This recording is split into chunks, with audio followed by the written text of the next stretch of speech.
David in the Old Testament is a man that probably everyone can relate to. Not because he was a king, but he was just so human. He was so real. And not only in the events of his life, but he was very real in his relationship with God. I'm thinking today of the 143rd Psalm. And I look through that psalm and I see where David pleads for mercy. He realizes that he doesn't deserve things to go right. He needs mercy. But then he feels pursued by the situations in his life. He talks about feeling crushed. He feels like his life is dark. He uses the word faint. He uses the word failings. And maybe you felt that way too, because I know that I have, and that's why I can relate to David on this. He asks for the Lord to answer quickly, and he starts to begin to express his confidence in God hearing and God's steadfast love. And he pleads, he petitions God to deliver him from his situation. And for his situation, there were enemies. There were people who were actually after him. But we come to the last two verses of the 143rd Psalm, and that's what I want to read for you today. For your name's sake, O Lord, preserve my life. In your righteousness, bring my soul out of trouble.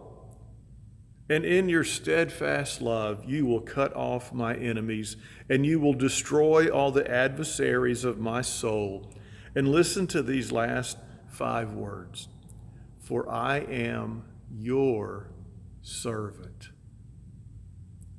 I think the real power in those last 5 words is not only within David recognizing his role of being under God's authority, I am your servant, but it's in that word, your.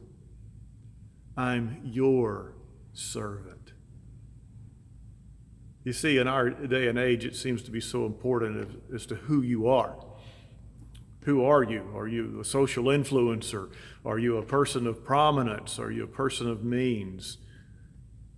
But David realized that for his situation, what was most important was not who he was, but whose he was. And today I want to encourage you that you, regardless of your situation and your circumstances, you belong to God. You are his.